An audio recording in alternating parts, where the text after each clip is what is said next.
Vamos lá, Atos 3, eu escrevi ali que um dia as pessoas precisam cair em si, tomar posse daquilo para o qual elas vieram fazer no mundo.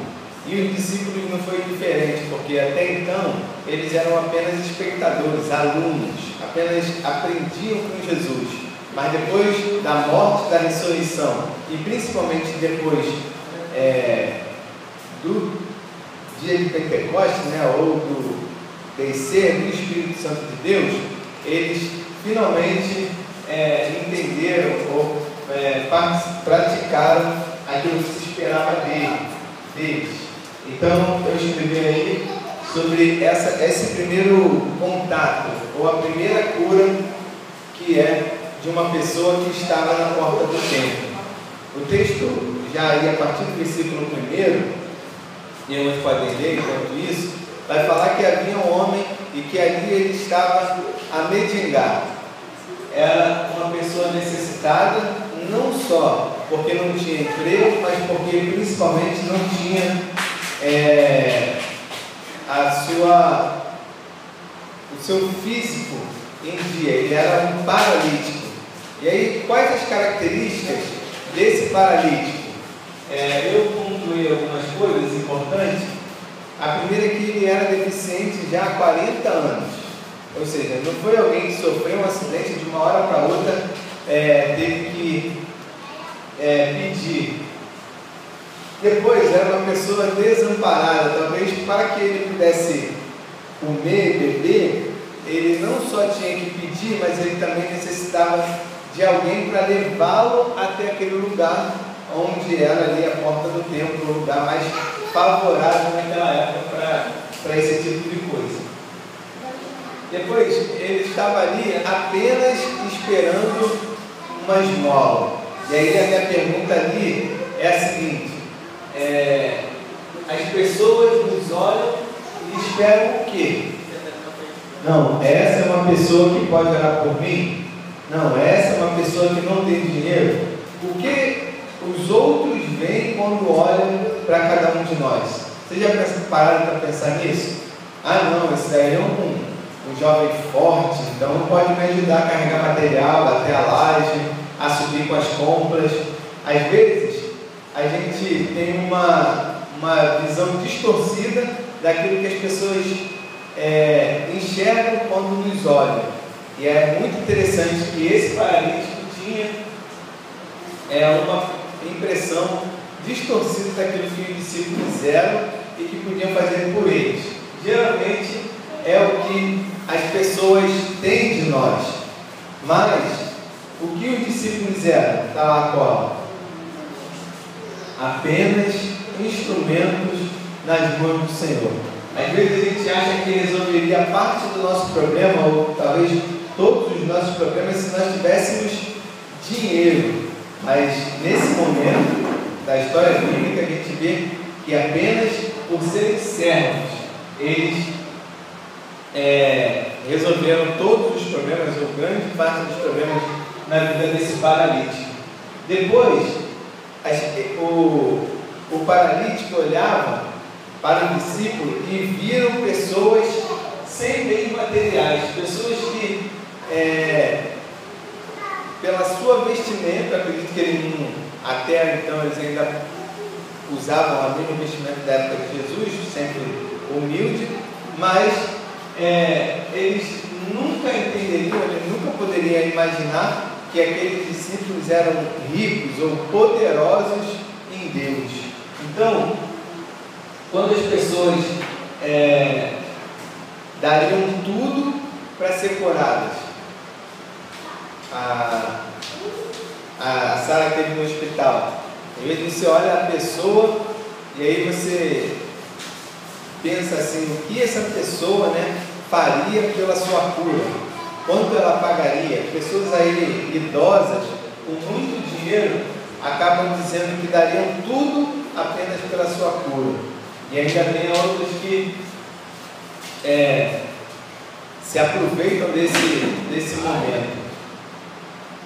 Chegamos até o momento de um milagre bíblico, um milagre não improvável até o momento, principalmente pelos seus autores, a gente precisa se colocar no lugar dos discípulos, não só para ouvir, para aprender, não só para permanecer firme, né, na jornada de fé, mas também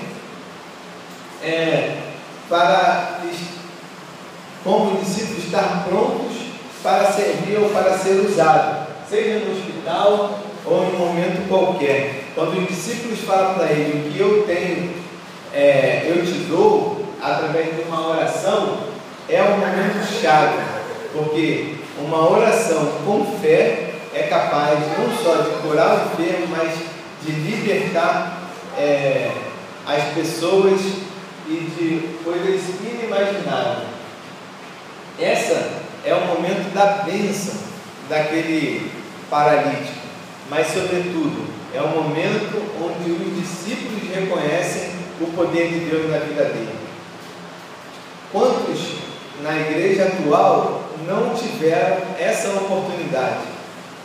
Muitos porque não acreditam no poder da oração, não conseguem visualizar um momento grandioso, né? Não conseguem acreditar em si mesmo, consequentemente não acreditam no poder de Deus. Quem somos nós? Será que nós acreditamos que podemos orar e Deus curar na hora, Deus libertar na hora, Deus mudar a vida de uma pessoa na hora? Esse milagre grandioso, gigantesco que aconteceu nesse momento, precisa trazer para nós a vontade de viver esse sobrenatural, porque só vive um milagre quem dá um passo de fé. E dar um passo de fé, em outras palavras, é dar um passo no abismo, tendo a certeza que não vai cair, porque tem muita gente também que vai para o alto do prédio para se suicidar, dá um passo dela ali, mas ela sabe que vai cair, e aí não tem fé que segure. Mas esse momento grandioso, quando o paralítico recebeu a cura em nome de Jesus, precisa ser revivido por nós, mesmo, e aí a minha palavra já sem fé, né? Mesmo que não aconteça um milagre, nós precisamos estar primeiro prontos para ser um instrumento útil nas mãos do Senhor, né? Pensa nessa pessoa com mais de 40 anos, agora curada, o que ela deveria fazer? Ela não quis nem andar mais. A Bíblia fala que ela saltou de alegria. Aí você pensa numa criança que aprende a andar, ela consegue saltar? Não, mas o paralítico sim, porque ele já era um adulto, então ele já tinha forças e equilíbrio que uma criança não tem. Então você precisa visualizar não como uma forma de auto-engrandecimento para que os outros te reconheçam, mas a probabilidade ou a possibilidade disso acontecer na sua vida. Os resultados vão muito além do que aquela pessoa ser curada ou daquela pessoa ser saltar de alegria. Entre eles, além do pulo, as pessoas que viram, que presenciaram, né, a fé daquele homem depois da sua cura. Ele sabe que foi curado em nome de Jesus. A própria glorificação dele, como escrevi, e a admiração daqueles que estavam à sua volta. Esse milagre é o primeiro milagre através do dom espiritual de cura.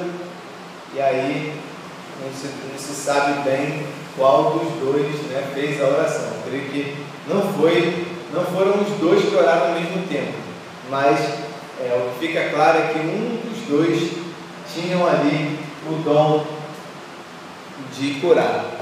E aí, esse primeiro momento do nosso estudo, a gente vai perceber que Deus tem um dom para você, e se você não identificar qual é esse dom, você pode estar perdendo a oportunidade, perdendo o privilégio de ser aquilo para o qual você foi criado para ser.